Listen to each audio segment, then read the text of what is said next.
৭১ বছর। তার মানে আল্লাহ রাসূলুল্লাহ ইসলামের জন্ম তারিখটা নির্ধারণ করতে গেলে আপনাকে আরও ৭১ বছর পিছনে যাইতে হবে।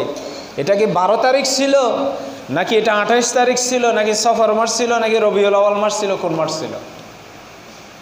এটা হচ্ছে ইতিহাসবিদেরা গবেষণা করে 12 রবিউল আউয়াল বের করেছে। তা আমি অনুরোধ করব, আগে থেকে যেটা রসম চালু আছে যে আমরা আগে থেকে করছি, আগে থেকে সারা জীবন একটা কাজ করছি, এটা আজকে বুঝলাম যে ভুল, তাহলে আমি আগে যা করছি ওইটার জন্য কি আফসোস করব? তাহলে আগে যা করছি এটা কি ভুল করব?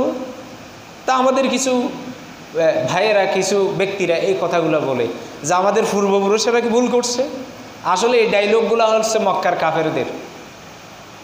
নাহনু আবানা ওয়া হুম গাফিলুন, মানে রাসূলুল্লাহ ইসলামকে যখন বলছে যে,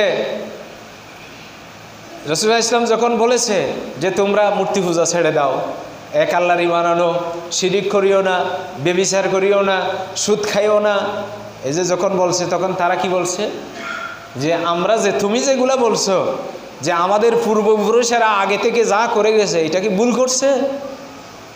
এই ডায়লগ কাটছিল কাফেরদের ডায়লগ। তা আমরা ওইদিকে যাব না। তা আমি বলতে চাচ্ছি আমাদের দেশে যে সংস্কৃতি আছে 12 রবিউল আউয়াল ওই দিন, আচ্ছা ধরেন একেবারে 12 রবিউল আউয়াল হয়েছে, 12 রবিউল আউয়াল ধরেন, ঠিক আছে, মানে যেটা যারা বলতেছে বা গবেষণা করে যারা পালন করতেছে মনে করেন তাদেরটা আপনি ধরলেন, কিন্তু আল্লাহ রাসূলুল্লাহ ইসলাম বলেছে আমি যেই দিন জন্মগ্রহণ করেছি সেদিন মৃত্যুবরণ করেছি। কথা কি বুঝতেছেন?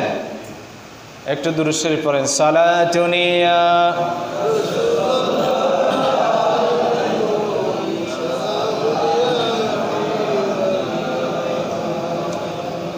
আচ্ছা আমাকে একটা উত্তর দেন, রাসূল সাল্লাল্লাহু আলাইহি ওয়াসাল্লাম ইতিহাসের গবেষণা দিয়ে যদি 12 রবিউল আউয়াল জন্মগ্রহণ করেছে এটা যদি ধরেও নি, আল্লাহ রসুলের হাদিস বলতেছে আমি যেই দিন জন্মগ্রহণ করেছি সেদিন মৃত্যুবরণ করেছি, ঠিক না? আচ্ছা ধরেন 12 রবিউল আউয়াল যেদিন গবেষণা ছিল সেদিন সোমবার ছিল।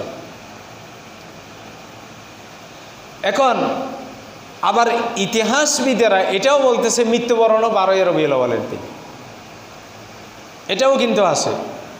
12 রবিউল আউয়াল সোমবার মৃত্যুবরণ করেছে, এটাও কিন্তু আছে। এখন যারা 12 রবিউল আউয়াল যারা পালন করতেছে, তাহলে রাসূল সাল্লাল্লাহু আলাইহি ওয়াসাল্লাম যেই দিন মৃত্যুবরণ করেছে, যেই দিন জন্মগ্রহণ করেছে সেই দিন যদি আল্লাহ রসুলের মৃত্যুর দিনও যদি হয়, এখন আল্লাহ রসুল দুনিয়াতে আসছে এই জন্য আপনি যশনে জুলুস পালন করে আনন্দ ফুর্তি মজা যা আছে, এই যে তাসকিয়া মিছিল বলে তারপরে হাবি জাবি কত রকমের ঢংবাজি করতেছেন, তাহলে ওই দিনে তো আল্লাহ রসুল মৃত্যুবরণও করেছে। তাহলে আপনি দুনিয়াতে আসছে এই জন্য হাসতেছেন, খুশি হয়েছেন, আবার মৃত্যুও তো ওই দিনে আসে, তাহলে এটার জন্য কি করতেছেন? তাহলে সেটা তো এটাও বোঝায় যে আপনি আল্লাহ রসুল মরে গেছে এই জন্য আনন্দ করতেছেন, ওইটাও বোঝায় না? তার মানে বুঝতে হবে আল্লাহ সুবহানাহু ওয়া তাআলা একই দিনে কেন করেছে, আল্লাহ রসুলের মৃত্যু জন্ম দুইটা একই দিনে কেন হয়েছে। এটার কারণ হচ্ছে কোনো দিবস পালন করা যাবে না, ইসলামে কোনো দিবস পালন করা জায়েজ নাই।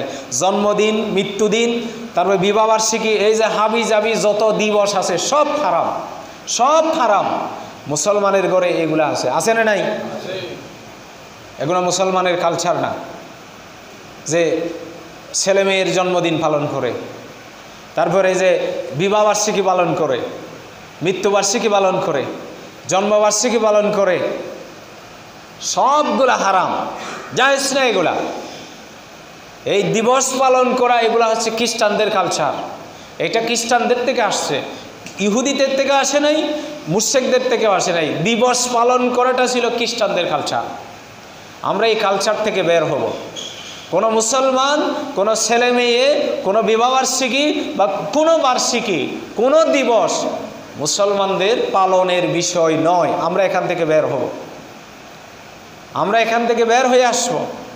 হ্যাঁ, আপনি ওই দিবসে স্মরণ করেন, ঠিক আছে, কিন্তু এমন কোনো কাজ করবেন না যে কাজ করতে গেলে আল্লাহ নারাজ হয়। আপনি ওটার শুকরিয়া স্বরূপ রোজা রাখেন, আল্লাহর কাছে শুকরিয়া আদায় করেন, এটা করতে পারেন। কিন্তু যে আপনি এই যে কেক কাটা, তা বেলুন ফুটা, তারপরে নাচ গান করা, এই যে হাবি জাবি করা, আছে না এগুলা, তো এই কাজগুলা থেকে আমরা, এই সংস্কৃতি থেকে বের হতে হবে। তো রাসূলুল্লাহ সাল্লাল্লাহু আলাইহি ওয়াসাল্লামের, আল্লাহ রসুলের জন্মদিনকে কেন্দ্র করে আমরা যেই সংস্কৃতিগুলো আমাদের দেশে চালু আছে, আমরা এখান থেকে বের হওয়ার চেষ্টা করব ইনশাআল্লাহ। এবং সর্বশেষ আমি যে আয়াত তেলাওয়াত করেছি, এই আয়াতের উপরে অনেক কথা আছে, আগামী জুমা থেকে এখান থেকে শুরু করব। যেহেতু এটা ইমানের সাথে সম্পৃক্ত, আমলের সাথে সম্পৃক্ত, সর্বশেষ যে কথা, ইমানদার যদি হতে হয় 3টা কাজ করে, 3টা বিষয় সাথে নিয়ে আপনাকে আল্লাহর কাছে উপস্থিত হতে হবে। একটা হচ্ছে তাসদিকু বিল কলব, আপনার অন্তরের ভিতরে ইমান এটা থাকতে হবে। এরপরে ওয়া ইকরারু বিল লিসান, আপনার জবান দিয়ে এটা মৌখিক স্বীকৃতি দিতে হবে। ওয়া আমালু বিল জাওয়ারিহ, আর যেটা অন্তরে বিশ্বাস করেছেন, মুখে যেটা স্বীকার করেছেন, সেটা কাজে পরিণত করতে হবে। এই 3 বিষয়ের নাম হচ্ছে ইমান। শুধু যে আমি ইমান আনলাম তাহলে আমল নাই, ওই ইমানের দাম নাই। আমি ইমান আনলাম, মনে মনে বললাম, কিন্তু স্বীকার করলাম না। আপনি যদি ওই যে ওখানে যে ওই বিক্রি করে, কি বলে যে সানাবুট বিক্রি করে, বাদাম বিক্রি করে, আছে না হিন্দু, তারা যদি কালিমা পড়তে বলেন, সে পড়তে পারবে না? কথা বলেন না, পারে না? অবশ্যই পারে, আমাকে শুনাইছে, সে কালিমা পড়ে। আর সে কি ইমান আনছে? কথা বলেন না, সে কি ইমান আনছে? আনে নাই, মুখে পড়ছে। ইকরারু বিল লিসান একটা হয়েছে যে, কিন্তু অন্তর থেকে তো পড়ে নাই, তা আমল তো নাই, তাহলে ইমান কেমনে হবে? মুখে পড়লেই কি ইমানদার হয়ে গেছে? হবে না। এই জন্য ইমান হচ্ছে 3 বিষয়ের নাম। এরপরে আমাদের এখানে যে আরেকটা একটা নাফিদ ছিল, ওই যে প্রদীপ, আমরা প্রত্যেকেই চিনি তারে, সে কিন্তু আপনি আমাদের মুসলমানরাও জানে না, এইরকম অনেক কথাবার্তা শরীয়তের বিষয়ে তার জানা ছিল। এমনকি আমি নিজে ওই যে ইউসুফের কিলে যে একটা বড় মাহফিল হয়, মিজানুর রহমান আজহারির মাহফিলে গিয়ে মুসলমানদের সাথে বসে, মানে মুখে মাস্ক পরে, আমি তো তারে চিনে ফেললাম, সে আমাকে দেখে কিন্তু কথা বলছে, সাক্ষাৎ হয়েছে, কথা বলছি, একেবারে এরকম ফাঁসে বসে, আইলে বসে 3 ঘন্টা পর্যন্ত বক্তব্য শুনছে, ওয়াজ শুনছে। প্রদীপ, তার মানে সে কি মুসলমান হয়ে গেছে? হয়নি। তার কি মুসলমান বলা যাবে? না।